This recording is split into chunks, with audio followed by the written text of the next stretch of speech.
Hello students, how are you all? Fine. Welcome back in online class.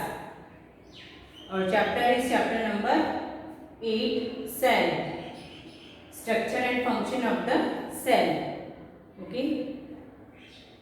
In last lecture हमने cell के बारे में cell की discovery पढ़ी थी and types of the cell number in cell, cells कितने present होते हैं इसके अकॉर्डिंग ऑर्गेनिज्म भी डिवाइड किए हुए रहते हैं, डिस्कवरी पढ़ी थी। ओके, ये सब हमने टॉपिक पढ़े थे। अब आते हैं हम शेप्स ऑफ द सेल्स के ऊपर। Shape of the cell, shape कैसी होती है, जस्ट लाइक एग्जांपल दिया हुआ है अमीबा का। You all know about the amoeba. Amoeba के बारे में सब जानते हैं। अमीबा जो है वो सबको पता है, अमीबा की जो स्ट्रक्चर होती है एक ही सेल से बना हुआ है। सबसे पहले तो वो यूनिसेलुलर है और उसकी अगर हम शेप की बात करें तो शेप कैसी होती है, उसकी इररेगुलर होती है, मतलब वो अपनी शेप चेंज करता रहता है। ओके, इररेगुलर होती है, उसकी कोई भी डेफिनेट शेप नहीं होती है। ये बात हुई जनरली अमीबा की, लेकिन बहुत सारे ऐसे ऑर्गेनिज्म भी हैं जिनके अंदर जो सेल, उनके अंदर जो सेल्स प्रेजेंट हैं उनको, उन सेल्स को उनका एक डेफिनेट शेप भी होता है, just like A round, spherical और इलांगेटेड। स्फेरिकल शेप, स्फेरिकल एक गोला बनेगा, स्फेरिक बनेगा। अगर इस टाइप की जो सेल है इस शेप में प्रेजेंट है, स्फेरिकल है, तो हम उस सेल्स को क्या नाम देते हैं, स्फेरिकल और राउंड शेप भी हम बोल देते हैं। राउंड और स्फेरिकल हो गया, इलांगेटेड हो गया। Spindle shape, spindle shape is also, spindle shape जो होगी वो इन मिडिल थोड़ी वाइड होगी, चौड़ी होगी, and the end of the structure, end of the structure, जहां इसके एंड स्ट्रक्चर एंड हो रही है वहां पर ये क्या होती जाती है, थोड़ी नैरो होती जाती है, सकड़ी हो जाती है। बीच में से ब्रॉड होगी और एंड पे से वो क्या होती है, दोनों कॉर्नर्स उसके मिलते जाते हैं। अगर ऐसी शेप है तो वो किस में प्रेजेंट होती है, क्या नेम होता है, स्पिंडल शेप। और या फिर प्रेजेंट होती है इलांगेटेड, मतलब बहुत ही इलांग हो जाना, लंबी हो जाना। इलांगेटेड का मतलब है इंक्रीज हो जाना, लेंथ इंक्रीज हो जाना, just like a nerve cell, जो कि इस नर्व सेल में इस type shape of the cell ऐसा देखा जा सकता है। ये प्रेजेंट होती है स्पिंडल शेप जो होती है वो इसमें प्रेजेंट होती है, मसल सेल में प्रेजेंट होती है।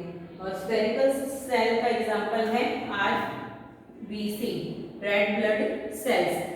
रेड ब्लड सेल्स की जो स्ट्रक्चर होती है वो किसकी होती है, स्फेरिकल या फिर राउंड शेप हम बोल सकते हैं। स्पिंडल शेप होती है, मसल सेल में प्रेजेंट होती है, और ये इलांगेटेड जो होती है वो कौन सी होती है, नर्व सेल। अब जो सेल है वो बहुत सारे कंपोनेंट से मिलकर बनी हुई होती है कि कौन सेल को एक शेप देता है, उसको एक विजिबिलिटी देता है। तो कंपोनेंट ऑफ द सेल्स होते हैं जो कि एनक्लोज्ड होते हैं इन मेम्ब्रेन, यानी सेल के अंदर क्या प्रेजेंट होते हैं, सेल कंपोनेंट प्रेजेंट होते हैं। They are provided shape to the cell, वो सेल को क्या प्रोवाइड करते हैं, शेप प्रोवाइड करते हैं। Provide shape to the, provide shapes to the cell. कौन, कंपोनेंट ऑफ द सेल्स जो प्रेजेंट होते हैं वो सेल को एक शेप को प्रोवाइड करते हैं। सेल मेम्ब्रेन, जिसे हम क्या इंक्लूड इन मेम्ब्रेन, जिसको हम क्या कह रहे हैं, सेल मेम्ब्रेन भी कह रहे हैं। सेल मेम्ब्रेन क्या है, जिसके अंदर सारे सेल कंपोनेंट प्रेजेंट हैं, और ये सब इसको सेल मेम्ब्रेन क्या कर रही है, सेल को एक शेप्स प्रोवाइड कर रही है। Cell wall, cell wall is also एक मेम्ब्रेन है, सेल की आउटर कवरिंग है जो कि सेल को एक विजिबिलिटी भी देती है और एक शेप भी उसको प्रोवाइड करती है। ओके, देन आफ्टर हम बात करते हैं next, size of the cell. Size of the cell, size of the cell में साइज भी डिफरेंट डिफरेंट होती है। कुछ सेल्स ऐसी होती है जो बहुत छोटी होती है, कुछ ऐसी होती है जो बड़ी होती है। Different different size of the cells are present होती है, कि नोट डाउन कीजिए।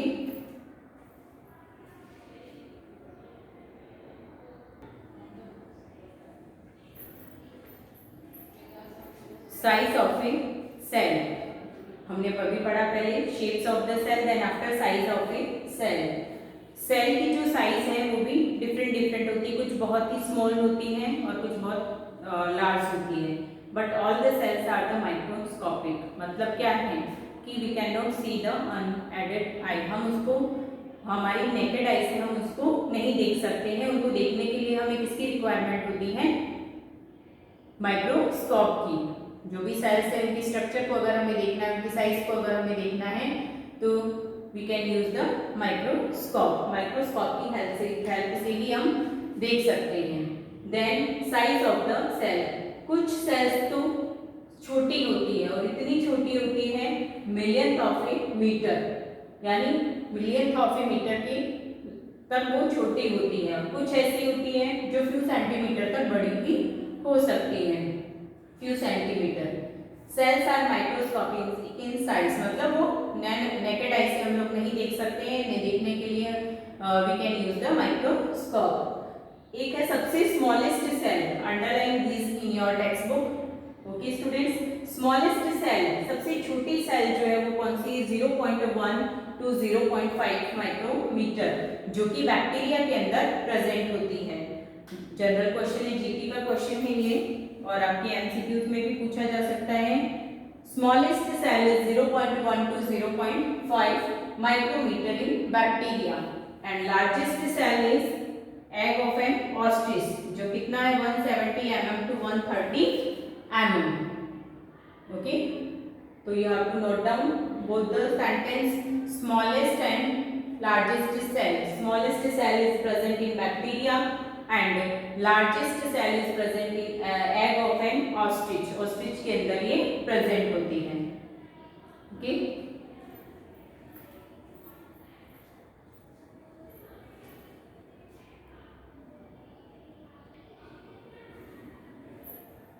मे बी नोट डाउन कर लिया होगा आपने students. Smallest cell is micrometre in bacteria and largest in ostrich के अंदर होती है एग ऑफ द ऑस्ट्रिच। अब आपके माइंड में आता होगा स्मॉलेस्ट एंड लार्जेस्ट, मतलब कुछ लिविंग ऑर्गेनिज्म ऐसे होते हैं जो बहुत छोटे होते हैं, कुछ बहुत बड़े होते हैं, लेकिन बी रिमेंबर, हमेशा याद रखना कि साइज जो है सेल की वो किसी के साइज जो है वो फंक्शंस को डिपेंड नहीं के ऊपर डिपेंड नहीं करती। ये नहीं कि छोटी सेल है तो वो काम नहीं करेगी। एलिफेंट बहुत बड़ा है, लिविंग थिंग है, लिविंग ऑर्गेनिज्म है, तो उसके अंदर भी सेल्स प्रेजेंट है। एक रैट जो है वो बहुत छोटा है, उसके अंदर भी सेल्स प्रेजेंट है, लेकिन ये जरूरी नहीं है कि जो सेल प्रेजेंट है उनका डिफरेंट फंक्शन होगा उनकी साइज के अकॉर्डिंग, लेकिन ये ऐसा पॉसिबल नहीं होता है। जो काम रेट में हो रहे हैं वही सब एनिमल्स में सेल्स कर रही है। तो size are not dependent to the size of the cells are not dependent the function of the cell. सारे फंक्शंस वैसे ही होते हैं जो नॉर्मल अदर सेल्स में, अदर साइज में पॉसिबल है, चाहे वो लार्ज हो या फिर स्मॉल हो। यानी लिविंग थिंग का जो साइज है उसके ऊपर सेल की साइज का इफेक्ट नहीं होता है। They are doing their all the functions properly. Okay, then after अब आता है cell structure and function.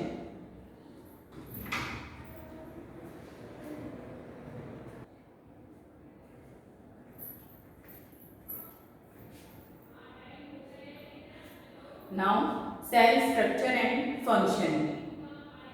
Students, generally cell की अगर हम बात करें, cell structure and their function, तो cell is the smallest unit of our body. जब लेक्चर हमने शुरू किया था, चैप्टर हमारा स्टार्ट किया था, तब कहा गया था, मैंने बताया था cell is the smallest unit of our body. Smallest unit है हमारी बॉडी का, ठीक है। When more than one cell combine, एक बार मैं आपको वापस रिपीट करती हूँ, cell, when cell combine then they form tissue, then tissue combine then they form organ, and when organ combine then they form organ system, and when organ system combine then they form body। Okay, ये पूरा system होता है कि cell क्या function कर रही है, पूरी बॉडी को फॉर्म कर रही है, टिश्यू बन रहे हैं, ऑर्गन बन रहे हैं। ऑर्गन सिस्टम, मान लीजिए एक सिस्टम मैंने लिया डाइजेस्टिव सिस्टम, तो डाइजेस्टिव सिस्टम के को फॉर्म करने के लिए किसकी रिक्वायरमेंट हुई? सेल की। मतलब जो डाइजेस्टिव सिस्टम वर्क कर रहा है वो सारे फंक्शन सेल्स के कारण ही पॉसिबल हो पा रहे हैं। तो जितने भी सिस्टम आपकी बॉडी में बन रहे हैं वो सब सेल से ही ऑरिजिनेटेड होते हैं, सेल से ही शुरू होते हैं। डाइजेस्टिव सिस्टम है, सर्कुलेटरी सिस्टम है, रेस्पिरेटरी सिस्टम है, all these are started form of the starting point जो होता है उनका क्या है, सेल है। तो cell is the basic unit of the any living thing, basic unit हम उसको बोल सकते हैं, basic unit of the cell, basic unit हम सेल की बोलेंगे। ओके, अब हम आते हैं पार्ट्स ऑफ द सेल के ऊपर। Okay students, parts of the cell, cell हमें पता है क्या है। अब हम उसकी कंपोनेंट भी बोल सकते हैं या फिर पार्ट्स ऑफ द सेल क्या क्या प्रेजेंट होते हैं। जनरली हम बात करें जब हम सेल को देखते हैं तो सेल के अंदर सबसे पहले आउटर कवरिंग होती है, that is cell membrane. Then अंदर एक लिक्विड प्रेजेंट होता है साइटोप्लाज्म, एंड देन सेंटर में प्रेजेंट होता है nucleus. Okay, one by one हम इनके बारे में पढ़ेंगे।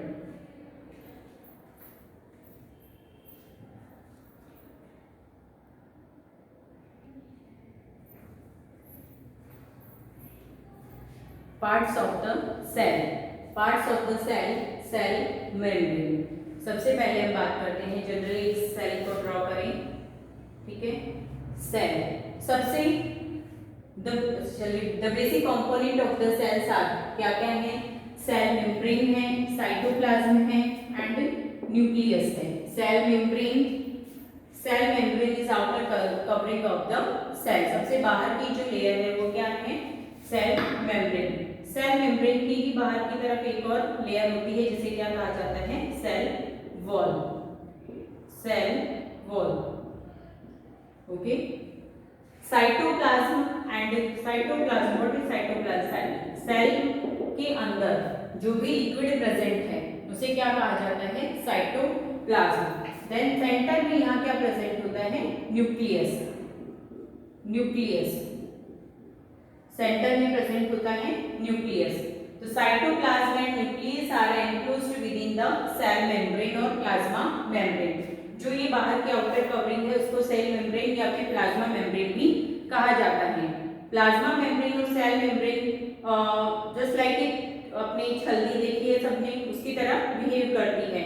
जो भी सब्सटेंसेस है आर पार जा सकते हैं, मतलब ये पोरस होती है, इसके अंदर से सब्सटेंसेस का मूवमेंट पॉसिबल हो पाता है। पोरस है allow the movement of the substances, यानी अंदर भी आ सकते हैं और बाहर भी जा सकते हैं। तो ये इसका फंक्शन होता है। साइटोप्लाज्म में जो कि लिक्विड होता है और जो कि सेल के अंदर प्रेजेंट होता है। देन आफ्टर उसमें क्या प्रेजेंट होता है, nucleus, centre of the cell जिसको कहा जाता है वो क्या है, न्यूक्लियस है।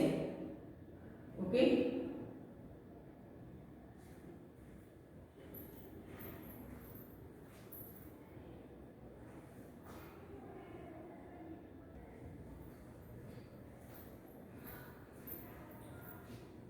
Okay students, today's lecture I am finishing here, finish कर रही हूँ मैं मेरा लेक्चर यहाँ पे। So your homework is please read this. जहाँ तक मैंने आपको एक्सप्लेन कर दिया है वो टॉपिक्स आपको रीड करने हैं।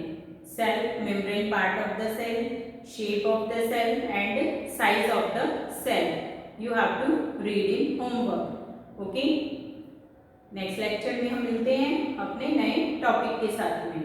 Okay students, bye.